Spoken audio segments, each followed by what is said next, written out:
Two homes in East Hampton can look almost identical, yet have wildly different tax bills, and it has nothing to do with the mill rate. If you're thinking about moving to East Hampton, this is one town where averages can seriously mislead you. Today, we're going to look at property taxes here in East Hampton versus surrounding towns and why location matters here more than anything else. Let's go. My name is Jason Boyce.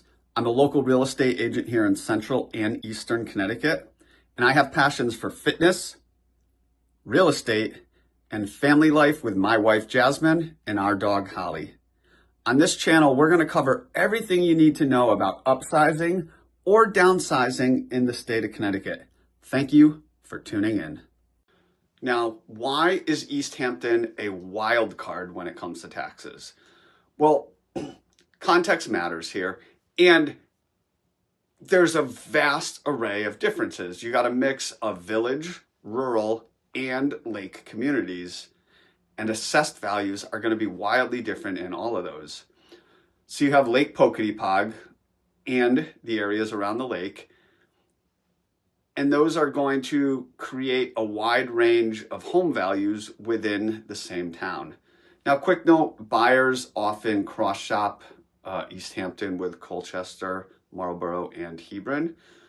Those towns generally have a more even keel when it comes to taxes. So not that East Hampton is bad. My point is that you just want to be cognizant that it can vary wildly throughout town. We're going to dig into that a little deeper here. But the variety of the types of houses is why taxes in East Hampton can be so confusing to different people. So we're going to quickly cover Property Taxes 101, what makes up your property tax bill. So taxes are made up of your mill rate times your assessed value. Now, the mill rate alone does not give you the full picture. It only gives you part of the picture. And the assessed value gives you the other part of the picture. Now, in East Hampton, assessed values and the wild swings in either way dominate this equation. So that is the key that you're going to want to look at when you're looking at what could my taxes cost in East Hampton. Now, the mill rate comparison to East Hampton and surrounding towns. Now, when you look at East Hampton, the mill rate reported by the town is 30.6 mils. Compare that with some of the other surrounding towns. Colchester is at 29.92 mils. Hebron is at 34.5 mils. Marlborough is at 37.52 mils. And Glastonbury is at 31.93 mils. So what buyers typically assume from that is East Hampton looks lower to middle of the pack. It's cheaper than Marlborough, similar to Colchester, not expensive as Glastonbury. But the reality check is this is where most people can get it wrong, and it can be misleading. The lake influence here, this is the real driver behind the wild swing in taxes in East Hampton. Lake frontage versus somewhere in the Lake District versus a rural part of town, the assessed value is going to differ wildly. And the proximity to Lake Poketipog is going to explode the assessed value. So in a second, we're going to look at a couple similar houses, and you're going to see wildly different tax bills just to give you an idea. So the permanent lake lifestyle is highly desirable to people, and they pay a tax premium for that. So first, we're going to take a look at 9 Tallwood Drive here in East Hampton. This is a 4-bedroom, 2.5 bath colonial, a little over 2,400 square feet on 0.4 acres, and this was built in 2015. Now, currently, this property has an assessed value of $230,000 and an annual tax bill of $9,134. Contrast that with 5 Marshall Road. This is a 4-bedroom, 3-bath colonial, 2,300 square feet on 0.2 acres, built in 1998. So a little smaller. It's also 17 years older on a smaller lot, but because it's waterfront, it's assessed at $363,000 for an annual tax bill of $13,838.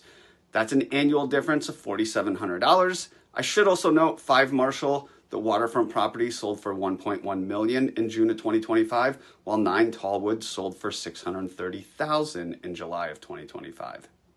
So wanted to give you those two as a comparison as an example. As you can see in that example, assessed values, right? The averages across the town don't work like some other towns because the assessed values can vary wildly street by street, especially within the lake area. The lake areas do skew the townwide averages, and you should know that revaluation tends to hit the lake properties the hardest. So if you're buying there, just know that. Now, rule of thumb when you're looking at East Hampton, generally outside of the lake areas, taxes are on the lower side, and the non-lake neighborhoods tend to resemble closer to Colchester than Marlborough. But you really want to keep in mind that the range matters more than the average in East Hampton because you want to look at each property individually because of how vastly they can differ. So a couple rules of thumb when you're looking at taxes here in East Hampton. So these are just patterns to go by, now not a guarantee. When you factor in mill rate and assessed value, the lake area homes are often going to rival something like Marlborough tax bills. The non-lake homes are often going to land closer to Colchester tax bills. And if you want to think on an average, East Hampton frequently falls somewhere in between Marlborough and Colchester, again, depending on the location. I can't say this enough, there's no such thing as typical in East Hampton. It's going to depend on where you are within town. If we look at a more regional context, this is just a quick explanation. Colchester, you are going to see more consistent lower overall taxes when compared to East Hampton. Marlborough, you're going to see higher but more predictable taxes. Hebron is more of a middle ground, fewer extremes, so more stable taxes. Glastonbury is going to be the highest overall just due to assessed values. Remember, Glastonbury, the mill rate is lower, the assessed values are so much higher, which is why Glastonbury, within all these towns, is going to have the highest tax burden.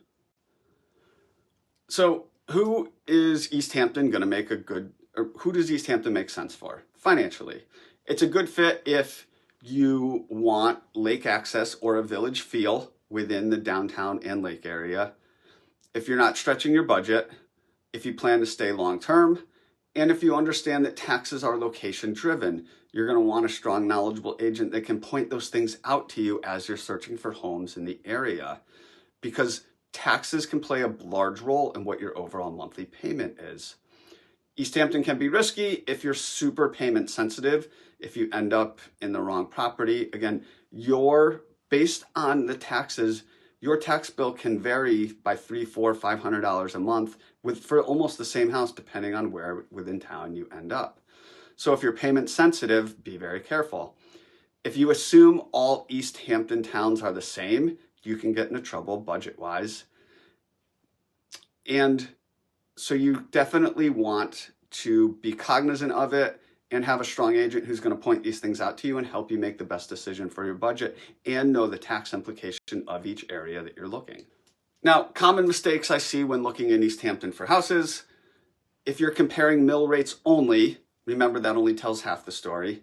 If you're ignoring the lake proximity with assessments, as we looked at those two examples, it can drastically change your overall tax bill and the price of the property. If you assume all taxes are uniform throughout the town, and if you're not reviewing the specific property's tax history, you can get into trouble budget-wise. So just a reality check, East Hampton, the guessing can get expensive fast if you don't know what you're looking at with the tax implication from a house-to-house basis. So quick wrap up.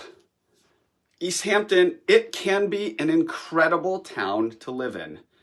Most people move there and they stay long-term because they love the lake life, the rural lifestyle, the access to outdoors. If you want to deep dive into East Hampton, there will be a link below to a video that I did all about pros and cons of living in East Hampton.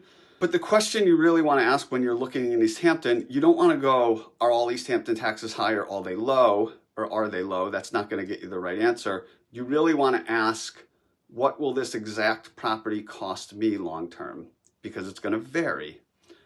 Now, if you're comparing East Hampton to Colchester, Marlborough, Hebron, Glastonbury, Townland, I am happy to help you walk through the numbers to see what different sale prices are going for, what houses are selling for, what the taxes are going to be, what your monthly budget's going to be in those different towns. It's something we do all the time. We offer free consultations to buyers and sellers to help them understand the area, the taxes, and the financial implications to help them make the best decision for them and their family. If that's something you're interested in, all my contact info is below. Remember, not all agents are created equal, so reach out. We are here to help you make the best decision for your family using data. Thanks for watching. If you found this helpful, please share it with a friend who might find it helpful. Smash that like button. And for more tips about living in this area, please subscribe to the channel. Thanks.